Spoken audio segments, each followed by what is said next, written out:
Welcome everyone. So, a little bit of a late start here, and I feel like I might go over anyways, so let's see how we do. So, my name's Colin MacNaughton. I'm here with Neeve Research. We're the creators of the X platform, a platform really designed around making it very easy to author in-memory applications that are highly available, reliable, and scale really well in a high-performance fashion. So we're really passionate about making that sort of type of application, the sort of application that's operating at the front of the business, in the transaction processing tier, easy to author. So today we're talking about sort of the convergence and intersection of big data and machine learning. And mostly today I'm going to be focusing on what it takes to bring sort of machine learning into sort of operation. So less about some of the data science pieces behind it. I'm not a data scientist by any means, but I am very familiar with sort of transactional systems and moving data around at scale. So we're going to be looking at more of sort of the operational aspects of machine learning and big data, specifically looking at what can we do with big data and sort of collecting more data and better features in machine learning parlance to make better predictive decisions in the operational plane. And what it really takes to do that in a real-time fashion. So when we're sort of operating in transactional systems, operating in the front end, we typically have very sort of tight SLAs and response time matters. So what does it take to work with a massive amount of data when that data is sort of in motion? And we'll take a look at what we do in this space in the X platform, and we'll take a look at sort of an example use case to give you a sense of sort of the performance you can expect. But what I'm hoping people get out today is sort of a good understanding of some of the things to think about when trying to operationalize machine learning. So whether it be on my platform, somebody else's platform, I hope we sort of get some of the challenges across. So machine learning, it's a big data problem kind of all the way through the entire process. Right at the start, before you even hit production, we need massive data sets to actually train up our models. We need those data sets to be large so that we can actually go through the process of regressively training these models. And I need a big enough data set so that I can train the model and also validate the training that I've done on it, right? That's not really our focus today, but it does have some operational impacts that we'll look at if we have time. What I really want to focus on is sort of the production or operational aspects of big data and machine learning together. So the basic premise being, the more data I can look at, the more data that I can aggregate together, the better my models are going to be. And it makes sense, right? It's the sort of traditional analytics problem. The more data that I can get at, obviously my models will be better. So I kind of like to think about machine learning as just a different form of sort of HTAP or HOPE, in terms of it's really just an analytics problem where we have a lot of data that we're not sort of processing manually with rules, but feeding to a machine learning model. Very similar sort of use cases in that way. I think kind of the difference when we're looking at machine learning and machine learning workflows is that we tend to need more agility. Machine learning models sort of degrade over time in response to sort of changing conditions in the transaction plane. So it's very important that we have operational solutions that are really agile that we can sort of work with very quickly. So we're going to touch a bit on microservices in this talk as well. Microservices being a good architecture when you have a lot of data sort of spread around amongst different services.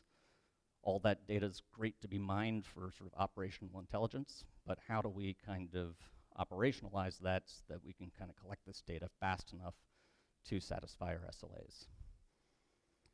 Cool. So probably by this point in the conference, you've heard a lot about some of the use cases around big data in real time, and we've been talking a lot about sort of streaming in big data and what sort of use cases we really want to be exploiting memory-oriented technologies to achieve results in fast time. So I'm not going to go too deep on any of these, but the ones that we've worked with in Neeve are sort of fraud detection. We've had a lot of success in that space, and personalization. And in those sort of examples, like recommendation engines, the more data I sort of know about my user, the better I can kind of predict what that user wants, or sort of what sort of pricing I should be offering to that user, what sort of offers. So it's all about being able to collect data from our transaction processing systems and exploit it for business value. So under the assumption that not everyone here, including myself, is a machine learning expert, just want to ground us in sort of the machine learning workflow at a high level. It begins with, like I mentioned before, massive amount of data that I'm going to collect potentially from my own transactional systems, potentially from data sets elsewhere to help me come up with a better predictive model to sort of solve the problem that I'm looking to solve, whether it be a personalization problem, whether it be, is this transaction fraudulent or not. I need to first train a model that and identify the feature set in machine parlance, which is really just a set of attributes on that data that serve as good predictors for training the model. So some of the features that we look at, or some of the data that we have in our transaction systems, really won't be a good predictor or valuable to a machine learning model in terms of training it to get at the answer we want. So there's, these first sort of three sets are where the data scientists are working to identify what data is going to lead to the most accurate predictions in our models. As part of training, we're doing testing. We're doing testing just from our model, but sort of in an offline fashion. But there's a aspect of productionizing machine learning systems, of deploying these models into test environments and making sure that I can kind of promote all of this through testing environments before I get to production. So there's sort of the typical data scientist training that we're looking at, but also can I kind of move this stuff in a quick fashion to testing environments. We're going to sort of skip over that piece a bit and focus a bit more on the production aspects. So what does it take to really, from the lab, the data scientist has given us a good machine learning model, what does it take to be agile enough to get that into production and getting results out in a meaningful business time frame. And then finally, the last step of the machine learning workflow and life cycle is monitoring that. How much business value is it providing us? Over time, is it degrading and meeting the business requirements that we've set out for it to meet? So I want to start talking a bit about the feature selection. This is the identification of attributes that we need for our model. It's all about the data, and it's about figuring out what data is best going to help us predict the outcome that we're looking for. When we think about operationalizing this data, it's totally fine when we're offline to spend a ton of time churning through and training models, collecting that data, aggregating it in interesting ways so that we get a very accurate model out. But does that translate to production? Can we actually assemble all of that data in real time to actually make the prediction before it no longer matters? And we also need to think about, if the data scientists are telling us, I've got a model with 95% accuracy and that's not sort of good enough for my business needs, how do I collect more data? How flexible am I at capturing more of that data or exposing data that's sort of sequestered away in some data source that I don't have ready access to? So we need to be very flexible in terms of how we can ingest data. So when it comes to big data, the ability to access as much data as possible, the more I can look at. The premise is that the more data you can analyze and aggregate, the more meaningful features you can feed to your model. So in a fraud detection case, for example, the amount of a transaction might be a useful predictor along with a bunch of other variables to your machine learning model. But potentially much more useful would be, is that amount something that's deviating from a bunch of prior transactions? So that's where sort of big data starts coming in. I want to be able to look not just at the transaction at hand, but a lot of transaction history. I want to be able to look sort of historically, but also kind of broadly. Does this amount make sense for other sort of card holders that are similar to that card holder in a spending pattern? Those are the types of features that make training a model a lot more efficient or accurate. So it's not really just about data that's happening exactly in the now, but there's sort of a historical aspect to it, and that's where data starts getting really big. The only other thing I'd add here is in terms of feature training of models, machine learning, one of the values of it is that the machine learning algorithm is going to detect patterns that maybe aren't immediately obvious to us. So sometimes, even if I'm not doing deep historical analysis on such features, potentially exposing more data that might not be immediately apparent as being useful can lead to better results in machine learning. So we want to be able to access as much of the data that we have sitting in our transaction plane in our businesses as possible in case the data scientists tell us that they need it. And we already touched a bit on, you know, how much can we ingest the data that we need. So our data scientists are telling us, well, we would have a much more accurate model if we could collect 2 years of transaction history. We were able to do this sort of offline and show that it makes our models, you know, 10% more accurate. So how much data can I capture at the time that I'm doing transactional processing? So just some concrete examples around sort of the difference between big data features and sort of just transient transaction features. Looking at fraud detection, I talked a little about amount before. Time is a great predictor, so if I have 2 transactions that happen very close to one another, potentially that's a predictor of fraud. Location and time put together, for example, is a good predictor of fraud potentially. If I make a transaction in San Francisco and then 2 minutes later I'm at a terminal in London, something's sort of fishy. Machine learning is really good at picking these sort of patterns up. But it's across a sort of an aggregate set of features. In the personalization space, there's sort of a different kind of time aspect that we can look at. So not just past history, but knowing more data about a customer. What's John going to be doing next summer if I have access to his calendar? And does that make a particular piece of content more interesting to John? So if I know he's going to be traveling to Paris next June, potentially the article describing some festival would be something that I'd want to bubble up on his radar. So again, just being able to look at not just static data, but data spread over time and over sort of similar demographic groups. So what I'm really trying to just get at here is sort of illustrate concretely why it's a big data problem, why that makes our models sort of more predictive.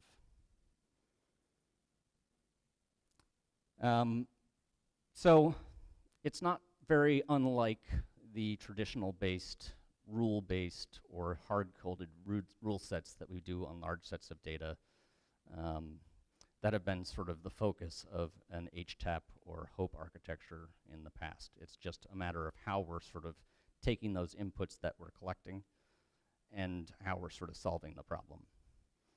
And like I said at sort of the top, it's more of an operational challenge about how do I stay agile in the face of a technology that at the end of the day sort of looks like a black box. I need to, I have a sort of increased feeling of pressure to be a bit more agile and being able to make adjustments to that model over time.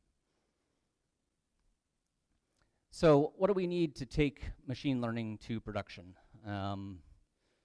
These are transactional systems, right? So performance and scale are sort of a must. This is what's front-facing our businesses, and I need to be able to grow and scale as my organization evolves. Hopefully I'm successful. I'm going to drive more traffic to me. I need a solution that's going to scale up gracefully and evolve gracefully with my organization. We've touched on agility already, but some of the other sort of interesting things we do with machine learning when we have a model that we know is done well sort of offline in the lab, we want to be able to do like A/B testing. So how easy is it to bring that model up and hook it into my production systems, but sort of in an offline state so I can monitor how it does on real data in real time, you know, without impacting the actual transaction processing plane. Front-facing systems, of course, highly available. Can't sort of abide any sort of downtime, so we have to take that into account in sort of these solutions that we're deploying. And we can't forget about just the regular business logic that we're doing. So the entirety of our business is not going to be based on some machine learning prediction. I've still got my regular business logic doing what my organization does. What we want to avoid is a situation where both my business logic and my requirements for collecting data for machine learning result in me having to do an iteration over a large data set more than once. So we need to be able to co-locate both types of logic in the same place to use CPU efficiently. Plus, you know, I still get a little bit spooked out. Maybe it's just because I'm not an expert data scientist, but known attacks on sort of machine learning, because they're a black box, it's always good to have some sort of rule-based checking as a sanity check to fall back on. So we've got to have regular business logic sitting alongside all of this data collection. So talking about sort of speed and scale first, I just like to kind of show this slide to sort of highlight an architecture we don't want to look at. This is a sort of convenient architecture in terms of simplicity of design. I just put all of my organization's data into one big data lake into a data grid, and I can achieve horizontal scale and high availability by just launching more instances in my transaction tier, my application tier. Of course, because these are transactional applications, they're very update intensive. And we've just been talking about all the ways where I want to do very analytically intensive reads on that data. And I want those reads to be consistent reads. So those two workflows in parallel are fundamentally at odds. One process, locking a table to do a bunch of reads, is going to lock out our transaction processing updates, our transaction processors that are actually trying to do our business work, right? So this architecture is just not going to scale in terms of access to large data at scale, nor will it actually even scale for being able to stream in sort of updates to a system. You just get too much update contention. So I like to just show it to sort of as a what not to do. So if you attended my streaming talk yesterday, sorry, I have a much sort of more expanded view of sort of how this kind of evolved into this architecture, but at the end of the day, no matter what storage technology you're using, you're going to have to start thinking about how to partition your operational data. So the update contention on that data is far too great when you're working with large data, large data size to hold it in one place. So I need to figure out how to split my application traffic up and partition my state so that I can operate in parallel. I've got a huge amount of data that I want to look at, and I need to have parallel processing workflows that can read that data and update that data without contention. So no matter what you do, you are going to be partitioning your data. It can be a data grid, it can be a whatever, it can be a database if you please, but you need to partition them out so you don't have update contention. It doesn't really solve the issue of high availability, though. If we look at this picture, I've now split my application into several different partitions that can operate concurrently. I can use intelligent routing to route business requests to the partition that owns that state. But as soon as I start launching multiple instances in each of those partitions, I start having update contention again, right? So I really only want one single writer in the system for any piece of state at a given time. This is known as the single writer principle. That includes not just a sort of single process, but a single thread.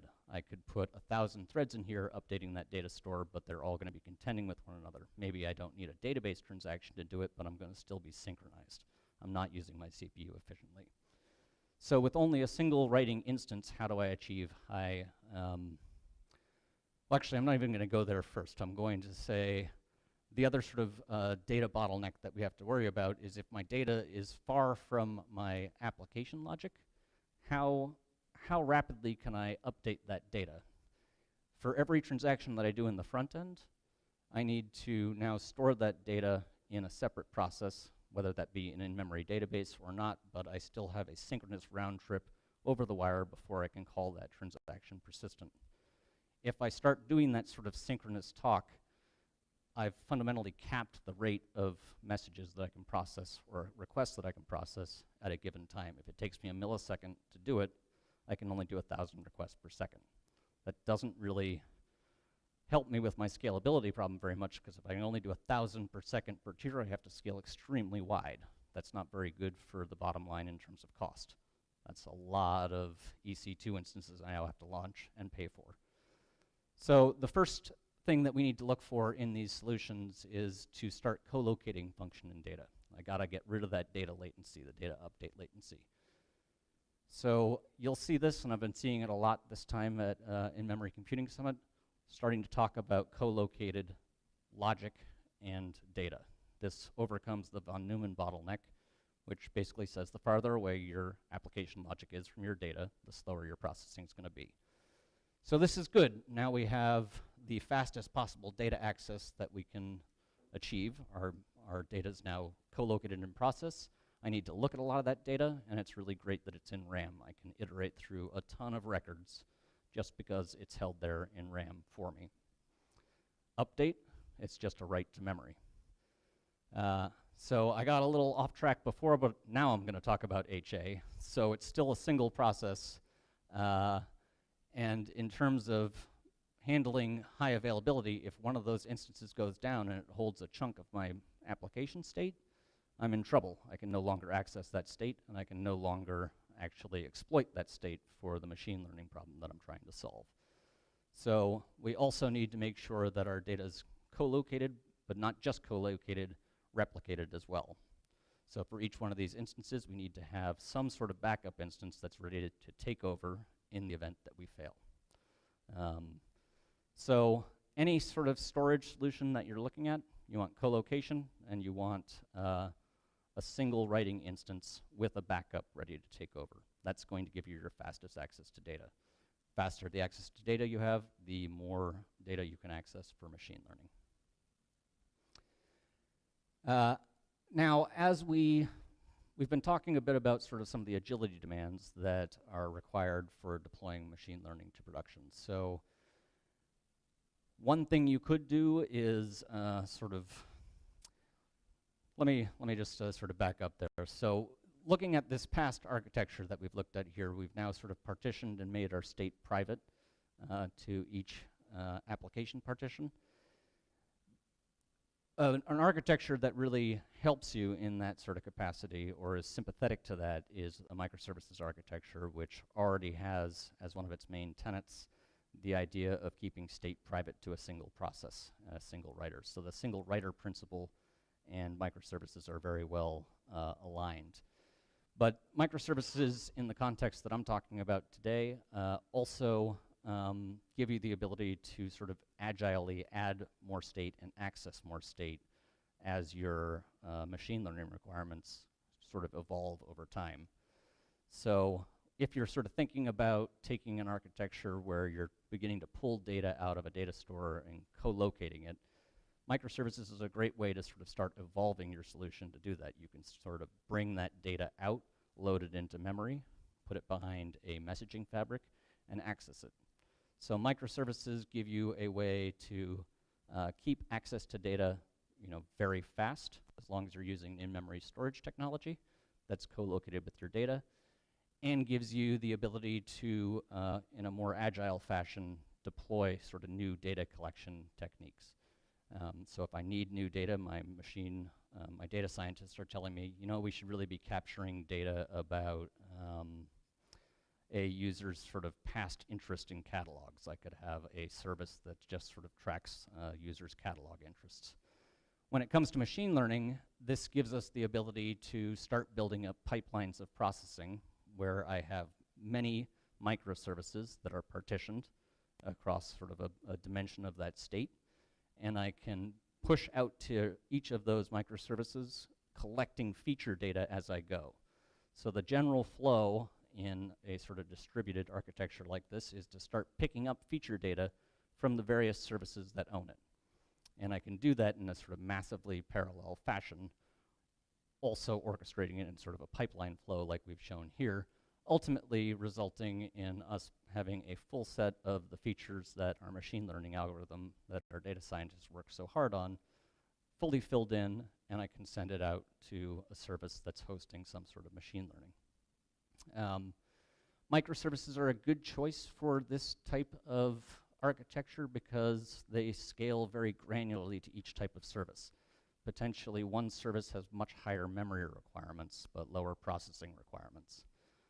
When I'm looking at machine learning, its sort of hardware requirements might be very different. It's not going to hold as much state, but it needs to have a pretty good network bandwidth. I might want to deploy an instance that's got GPU hardware available. GPU instances might be a little bit more expensive, so I want to be able to sort of granularly fit my architecture where it's most cost effective. So looking at this picture, you might be a little bit concerned that if I'm collecting data from hundreds of different data sources, sort of like the Netflix model, and they've got microservices that are holding data all over the place, how much time am I going to spend on the network, going through each of these hops to collect that data and get a response out of machine learning? It's a valid concern, but maybe not one that we should be too afraid of. So if we look at sort of modern messaging vendors, you look at your Kafkas, you look at your Solace messaging brokers, that sort of network hop is measured in microseconds. And the types of problems that we're solving here, where we're operating on so much data, in a lot of cases, the network overhead between these hops sort of in your same data center are going to be fairly low cost. But you don't, of course, have to go in a purely pipeline sequential fashion. Fork join's a great way to do it. If this service is the service that's looking to expose some machine learning functionality and needs data held by other services as reference data, just call out concurrently to other services, collect that data, assemble the vector, and pass it down to machine learning. So now if you're looking at a Kafka, you're looking at a Solace where it's 100 milliseconds to get a round trip on this wire. You can pick up all of that data concurrently and feed it down to machine learning. So we're still very much in a place where we can start doing response times that are under a millisecond. And that's typically fine for sort of a user-facing type of application. Last thing I want to talk about with microservices is encoding choice, and particularly how it pertains to versioning. So now I've got many disparate data sources that are holding pieces of data that are going to be of interest to me and also exposing sort of valuable business functionality. How do I tame this mess when I have different release cycles for each microservice? One of the benefits of microservices is that I can have smaller, independent teams working and delivering on functionality not in lockstep. But it means you need to be very careful about what you put on the wire between each of these services. If I upgrade the service in the top left here, and service 1's not been upgraded, I need that sort of request response to be compatible across all of those. So I need to choose encoding formats that are graceful over time, or an API as sort of V1, V2 type semantics to it. Much cleaner if you can just choose an encoding, something like JSON, where I can add new data fields without sort of breaking services that are receiving. I wouldn't recommend JSON if you're trying to do sort of a zero garbage flow where you've got sort of predictable latency all the way through, very low latency. JSON marshalling, unmarshalling is very expensive. But plenty of other encodings out there you can look at. Protobuf is a good one, very sort of efficient and compact on the wire, and allows for graceful schema evolution. But as you start moving towards this large model, you also need sort of governance within your organization to make sure that you're all playing by the same rules at a global level. It won't do to have multiple services listening to the same topics on your messaging bus, using the same message type names. You just need a set of simple rules to make sure that you don't have collisions between these services. And generally, you're going to need some level of documentation about what service is using who. So it's nice if you're using a microservices framework that gives you some of that out of the box. And I think finally, you know, my slide on don't forget the regular business logic. We still have our day-to-day business computing to do. So we want to avoid, like I said before, any sort of duplicate access to data. So we want to be able to collect this data, do our regular processing at the same time, and use it as a safeguard against sort of flaws in our model that we didn't detect. So I always sort of recommend keep some sanity checking rules against the problem that you're trying to solve. Some things are pretty easy to detect with just simple rules. And I like this one too. This is an image recognition service where just by perturbing the pixels a little bit, it fools a machine learning algorithm into thinking the panda is a gibbon with higher confidence than it thought it was a panda. So not a very good example for this actually, because I don't know how you'd apply rules to help you detect that one, but that's a nice picture. So here's the sort of sections that I'm not going to go into today, but are also sort of something to very much think about when doing machine learning sort of operationally. You need to have very rich monitoring, but mostly monitoring around what's the business value you're trying to get out of a machine learning algorithm or set of algorithms, and making sure that you've put in the right metrics to track that you're sort of sticking to that. As well as some sort of feedback that's telling you, is your accuracy degrading over time? So you need to, you know, in some code check, just sort of check your model. So really important to do that to make sure that you can kind of go back to the drawing board and continuously evolve this. And as part of getting or evolving that model, we're going to want to leverage the data, the real data that we have in production in the transaction processing plane to use to further train and refine our models. So we must think about ways to get data out of the transaction plane without sort of impacting the front-end experience in sort of an easy way. So we need to use probably something like messaging. Kafka is a good solution for this. Start pushing any of those state changes across all of your microservices out to a lower environment or into some sort of analytical database that's convenient for your data scientists. It's important to think about that piece too. It's not just serving the transactions in the now, but it's an iterative cycle. So let me tell you a bit about the X platform and where we kind of play in machine learning. We are just a horizontal platform, in-memory platform that makes it easy to author transactional applications. So it probably won't come as a surprise that it looks a lot like some of the architectures I've already been talking about. But the key features of X is the ability to treat memory as if it were durable.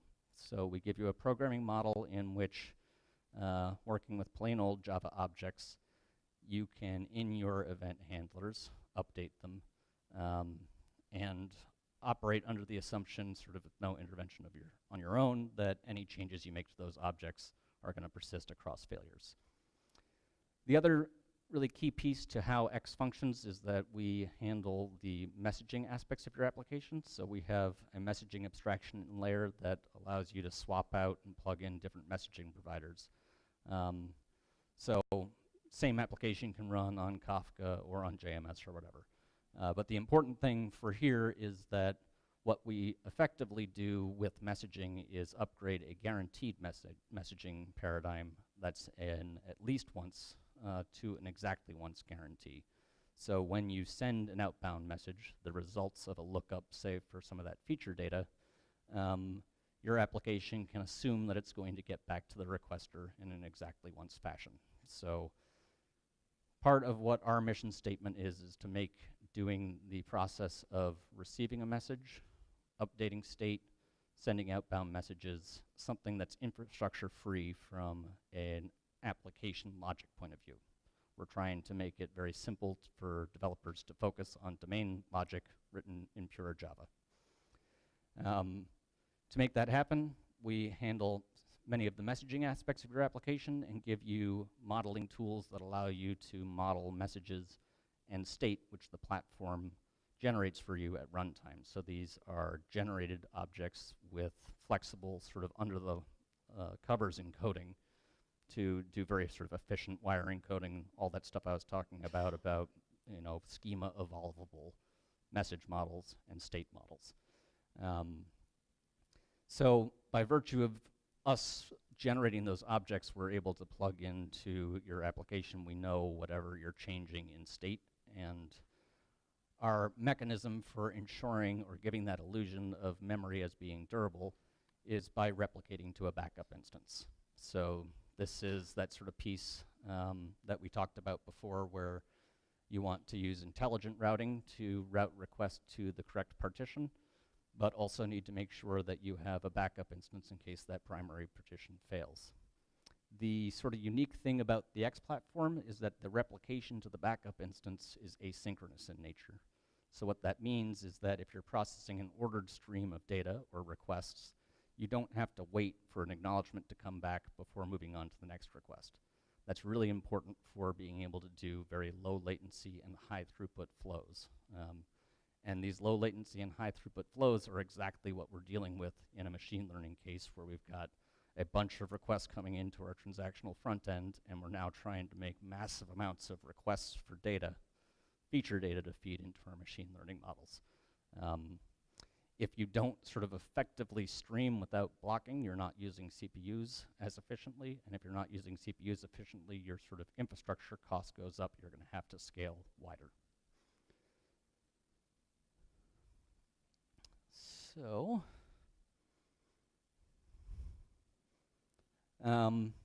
sort of just the key concept of X then, all your states in memory, very fast data access, very important for a machine learning use case. We want to collect all that data. Exactly once processing, very important for a sort of distributed data set and agile data set where I've got data spread across my organization in microservices. I need to be able to communicate between these in an exactly once fashion, so I'm not mired down in dealing with handling arcane failure scenarios or duplicates.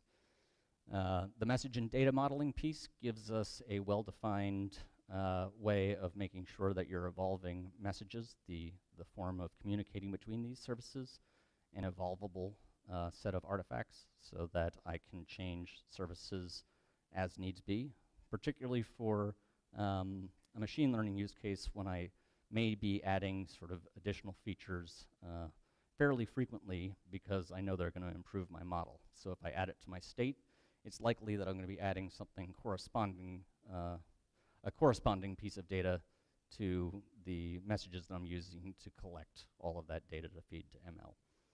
So these need to evolve over time. And then finally, we don't want you dealing with any of these infrastructure concerns. What's really important is that we can focus on the main problem at hand without sort of fear of all of these infrastructure concerns. We should be able to just write microservices, drop them down without sort of any kind of panic. What we like to talk about is the sort of concept of a disposable application. So some of the microservices that you're using to collect data might be sort of experiments that won't pan out. So it should be very easy to sort of write something, launch it, get it going, and if it doesn't work out, just get rid of it. So it's really about being able to succeed quickly or fail fast without risk of burning through a bunch of development cycles.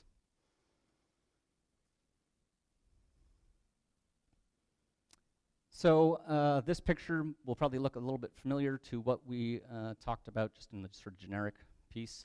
In X, you'll break down all of your data, encapsulate them in microservices with private state. You're going to partition those applications, and they're going to run in a primary backup configuration, maybe with one or more backups. And then once you've sort of arrived at an architecture like this, it's very, very easy to go and collect data at scale because of our partitioning to feed to our machine learning models. I can scale this sort of system out right and in a cost-effective fashion, based on any particular service's need. So that's not so much an X thing, that's just a benefit of microservices. The exactly once nature of these things makes it sort of trivially easy to connect these things together, collect data as needed, and evolve with sort of the pace of your business.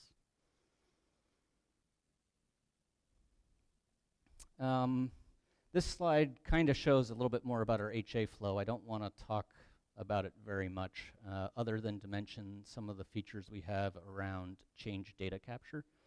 So with an HA model where we're replicating all of your state changes to a backup instance that's ready to take over in case there's a failure, we already have sort of a stream of the state changes for your sort of business objects. We give the ability to tap into that stream, potentially in a conflated fashion. So if I've updated a customer's name 30 times, you can just get one on a transaction boundary. That's really great for taking that sort of my real production data out into a analytical database, or bringing it out to, say, Kafka, where I can hook it up to Spark or something, and maybe my data scientists want to use some other sort of technology stack to do sort of model training. In most cases, they will. They're going to be working in Python or R. We're running in Java.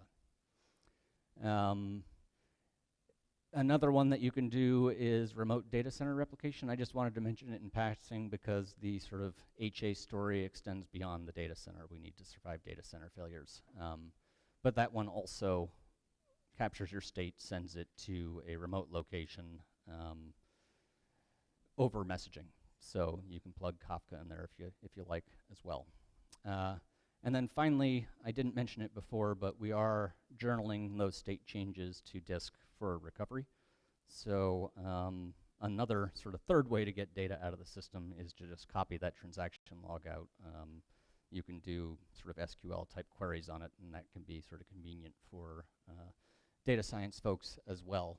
And incidentally, if you for some reason shut down your primary and all of your backups, we use that to sort of recover your state, launch it back up into memory very quickly. So let's take a look at a use case. I'm going to look at one of the apps that we've got in GitHub. This originally came out of a POC we did that we kind of grew out to a much bigger scale, but this one's a great sort of app to look at if you're interested in machine learning. One, because it's our only reference app that we're publishing now that sort of actually has machine learning. We're using TensorFlow in there. And it's a fairly simple flow meant to sort of illustrate some of the concepts we've just talked about, picking up reference data, what sort of processing times are we looking at, how much time are we spending sort of communicating between services, and of course, can we actually deploy, a real machine learning algorithm on the platform, and what does it look like from a performance point of view? So this flow looks a little bit like this, or a lot like this. We have a sort of simulation performance driver that we're going to use to measure the amount of the response time through the system. It's going to send in simulated point of sale transactions, so that typically doesn't have all the data that we need about a transaction. It's a sort of small piece of data. So it makes its first stop in a service we called Credit Card Master, which maps a credit card number to a cardholder's details. So the first step of our journey is picking up cardholder information. So we think of this as reference data. There's also a merchant ID associated with that transaction. We're going to pick up merchant details from a merchant service. In a full transaction processing flow, a full credit card authorization flow, you might have as many as 50 to 100 of these sort of pieces of reference data that you're picking up. It really depends on what you're going to be feeding to machine learning. So in a real flow, you're probably going to be doing this more in the fan-out type of fashion. The interesting service is the credit card holder master. This is where we're storing all of the transaction history for a particular credit card user. So in this application, we're modeling sort of 2 years worth of transaction data for each cardholder.